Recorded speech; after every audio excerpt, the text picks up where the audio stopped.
I found out the actual reason my mom lost custody of me, and I don't know if I can ever look at her again. Trigger warning, SA. I was removed from my mother's care by DCFS when I was 11 years old due to allegations of SA posed against my stepfather. He was convicted of those crimes, but took a plea deal which meant he'd be out by the time I was 13, and from what I can remember I don't even know that he served those 2 full years anyway. I was his primary victim. I don't remember how old I was when it started, but the earliest he admitted to was when I was 8. I don't know if my mom knew before DCFS got involved or if she found out afterwards, but now I don't think it would have mattered to her if she was aware.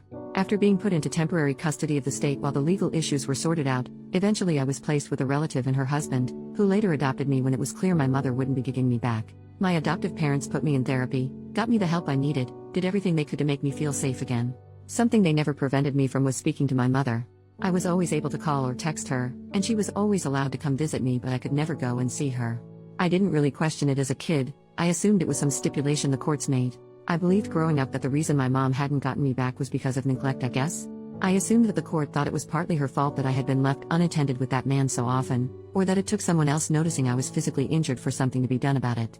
My adoptive parents never challenged these assumptions I had, and they always told me that they would never stop me from having a relationship with my mom so long as that's what I wanted. Once I turned 18, my mom and I started talking more frequently, but we didn't see each other in person often. I never really thought much of it at first, but as the years went by I started questioning the circumstances of my removal and subsequent adoption.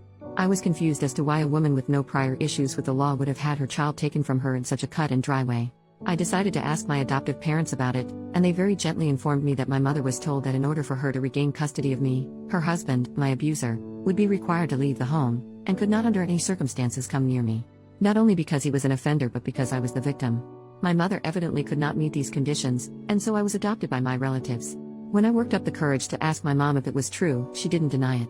She told me she loved him, that he was a good man who made a mistake. They said that she could have her daughter or she could stay with her husband, and so she chose him. She picked him over me. I don't even know what to do with the things I'm feeling now. I feel sick just thinking about it. She's my mother, and she knew what he did. He was convicted of SA-ing her 11-year-old child, and she refused to leave him. For the past 12 years she has willingly slept in a bed next to the man that SA'd her daughter.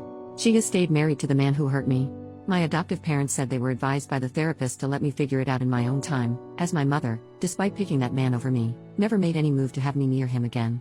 She just wasn't willing to make him leave so that I could be with her. Evidently the therapist thought it would be more detrimental in the long run to keep me from communicating with my mother entirely. None of that makes me feel better. The past 2 days have felt like a nightmare. I don't understand how she could stay with him. I don't understand why she chose a monster over her own child. I'm trying to understand why my adoptive parents didn't tell me, but to be honest I don't really understand their reasoning either. My mom has been texting me, but I haven't answered. I can't even think about her without feeling nauseous or so angry I want to cry, or both. My adoptive parents keep checking in on me, but I've only answered the phone for them because I don't want them to drive here out of concern. I really don't even know what to do anymore. Edit. I said this in a comment, but I thought I'd clarify here too. I'm not necessarily mad at my parents, I'm just overwhelmed with the reality of this situation. I don't know how I feel, but I know I need time to feel it. I'm still in therapy, which is related to the abuse I experienced, so I do have a professional to rely on for guidance if I need it. And I don't think I'll ever be able to speak to my mother again. I can't get past this to forgive her or understand her reasoning, and I'm not sure I will ever want to try.